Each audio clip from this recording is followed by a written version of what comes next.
ലോകത്ത് പല രാജ്യങ്ങളിലും വ്യത്യസ്തമായതും വിചിത്രമായതുമായ നിരവധി നിയമങ്ങൾ നിലനിൽക്കുന്നുണ്ട്.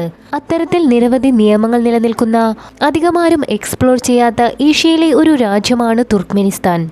സോവിയറ്റ് യൂണിയന്റെ കീഴിലായിരുന്ന തുർക്ക്മെനിസ്ഥാൻ 1991 ഒരു സ്വതന്ത്ര രാജ്യമായി മാറുന്നത്. സോവിയറ്റ് യൂണിയന്റെ കീഴിൽ പ്രവർത്തിച്ചിരുന്ന സബർമത് നിയാസോവ് ആയിരുന്നു തുർക്ക്മെനിസ്ഥാന്റെ ആദ്യ ഭരണാധികാരി. 1991 സോവിയറ്റ് യൂണിയൻ പിളർന്ന് പല കഷ്ണങ്ങളായപ്പോൾ തുർക്ക്മെനിസ്ഥാനിൽ ജനാധിപത്യം വരാൻ നിയാസോവ് അനുവദിച്ചില്ല.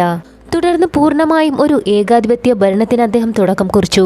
അതിനായി 96 ഭരണഘടന പോലും അദ്ദേഹം തനിക്കുതങ്ങുന്ന വിധത്തിൽ മാറ്റിയെഴുതി. ശേഷം 99 രാജ്യത്ത് മറ്റു പാർട്ടികൾ രൂപീകരിക്കുന്നത് നിഷേധിച്ചുകൊണ്ട് അദ്ദേഹം ഉത്തരവിറക്കുന്നത്. സ്റ്റാലിൻ ആശയങ്ങളെ പിന്തുടർന്നിരുന്ന നിയാസോവ് തനിക്കെതിരെ ശബ്ദമുയർത്തിയവരെയെല്ലാം ശക്തമായി അടിച്ചമർത്തുക തന്നെ ചെയ്തു. സ്റ്റാലിൻ മോഡൽ ഗുലാഗുകളും അദ്ദേഹം തന്റെ എതിരാളികൾക്കു വേണ്ടി രാജ്യത്ത് സജ്ജമാക്കിയിരുന്നു. നിയാസോവിനെ കുറിച്ച് പറയുമ്പോൾ എടുത്തു പറയേണ്ട മറ്റൊന്നാണ് രാജ്യത്ത് അദ്ദേഹം തീർത്ത തന്റെ സ്വർണ്ണ പ്രതിമ. ഇതിന്റെ പ്രത്യേകത എന്തെന്നാൽ സൂര്യന്റെ ദിശയ്ക്കനുസരിച്ച് ഈ പ്രതിമയും തിരിഞ്ഞുകൊണ്ടിരിക്കും. അതായത് സൂര്യ തേജസ്സിൽ തന്റെ പ്രതിമ എപ്പോഴും തിളങ്ങി നിൽക്കണമെന്ന് അദ്ദേഹത്തിന് നിർബന്ധമുണ്ടായിരുന്നു. സാഹിത്യരചനയിലും താൽപരനായ അദ്ദേഹം റുഹ്നാമ അഥവാ ആത്മാവിന്റെ പുസ്തകം എന്നൊരു കാവ്യം തന്നെ രചിക്കുകയുണ്ടായി. എന്നാൽ ഇതിലെ തമാശ എന്തെന്നാൽ തന്റെ ഈ രചന വിദ്യാഭ്യാസത്തിന്റെ ഭാഗമാക്കാനും ഗവൺമെന്റ് ഓഫീസുകളിലൊക്കെ ഉൾക്കൊള്ളിക്കാനും അദ്ദേഹം ഉത്തരവിട്ടു. ഇതിനു പുറമെ തലസ്ഥാന നഗരിയിൽ ഈ പുസ്തകത്തിന്റെ ഒരു കൂറ്റൻ മാതൃകയും അദ്ദേഹം നിർമ്മിച്ചു. എന്നാൽ ഇവിടം കൊണ്ടൊന്നും തീർന്നില്ല അദ്ദേഹത്തിന്റെ വിചിത്ര നിയമങ്ങൾ. തന്റെ പുസ്തകം ഭൂമിക്കപ്പുറവും എത്തിച്ചേരണമെന്ന അത്യാഗ്രഹത്താൽ ബഹിരാകാശത്തേക്ക് വരെ അദ്ദേഹം തന്റെ പുസ്തകം വിക്ഷേപിച്ചു. അതിപ്പോഴും ബഹിരാകാശത്ത് കറങ്ങി നടക്കുന്നുണ്ടെന്നാണ് തുർക്ക്മെനിസ്ഥാന്റെ അവകാശവാദവും. അങ്ങനെ വിചിത്രമായ പല നിയമങ്ങളും കൊണ്ട് തുർക്ക്മെനിസ്ഥാനിലെ ജനങ്ങളെ അദ്ദേഹം ഞെട്ടിച്ചുകൊണ്ടിരുന്നു. വർഷങ്ങളിലെ മാസങ്ങളുടെ പേര് പോലും തന്റെ ഇഷ്ടത്തിന് മാറ്റിയെഴുതിയ മഹാനായിരുന്നു നിയാസോവ്. ജനുവരി മാസത്തെ അദ്ദേഹം തുർക്ക്മെൻമിഷി എന്നാക്കി മാറ്റി. അതായത് തുർക്ക്മെനിസ്ഥാന്റെ നേതാവെന്നാണ് ഇതിനർത്ഥം. ഏപ്രിൽ മാസത്തെ തന്റെ അമ്മയുടെ പേരും സെപ്റ്റംബർ മാസത്തെ തന്റെ പുസ്തകത്തിനോടുള്ള ആദരവും മൂലം റുഹ്നാമ എന്നുമാക്കി മാറ്റി.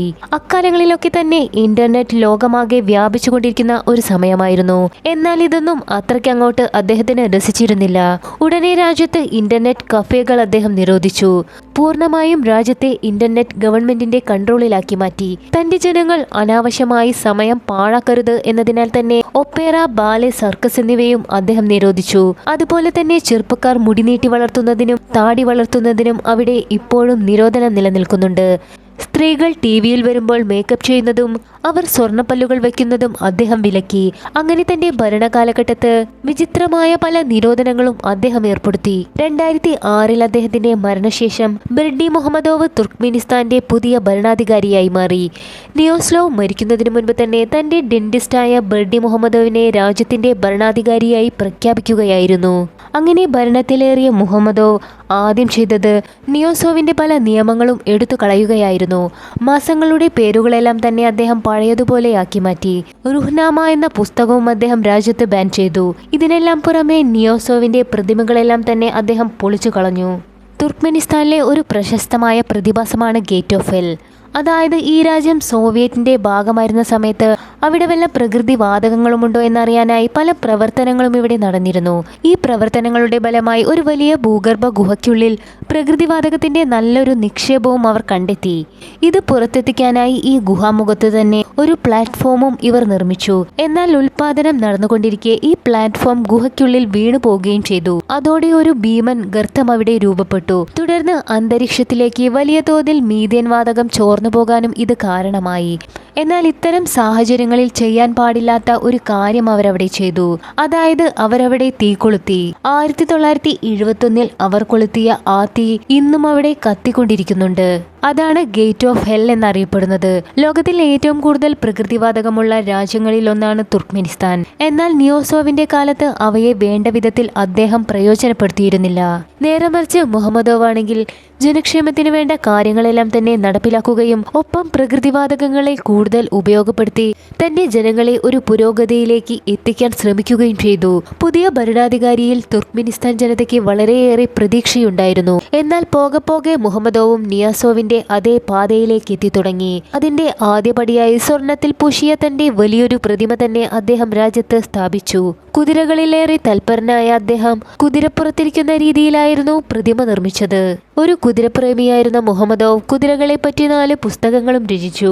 മാത്രമല്ല അദ്ദേഹത്തിന്റെ ഓഫീസ് മുഴുവൻ ഒരു കുതിരമയമാണെന്നു തന്നെ പറയാം. അഭ്യാസ പ്രകടനങ്ങളിൽ ഏറെ തൽപരനായിരുന്ന അദ്ദേഹം ഇടയ്ക്കിടയ്ക്ക് ഓരോ പ്രകടനങ്ങളും നടത്താറുണ്ട്. അതായത് സൈക്ലിംഗ്, ഷൂട്ടിംഗ്, മ്യൂസിക്, സ്പോർട്സ് എന്നിവയിലെല്ലാം താൻ പെർഫെക്റ്റ് ആണെന്ന് കാണിക്കാനുള്ള ഒരു ത്വര അദ്ദേഹത്തിനുണ്ടെന്ന് പറയാം. നിയാസോവിന് ശേഷം വന്ന മുഹമ്മദോവ് നിരവധി നിയമങ്ങൾ രാജ്യത്ത് കൊണ്ടുവന്നിരുന്നു. അതിൽ എടുത്തു പറയേണ്ട ഒന്നാണ് കറുത്ത കാറുകൾക്ക് തുർക്ക്മെനിസ്ഥാനിൽ യാതൊരു സ്ഥാനവുമില്ല. കറുത്ത കാറുകൾ അൺലക്കിയാണെന്നാണ് അദ്ദേഹത്തിന്റെ വിശ്വാസം.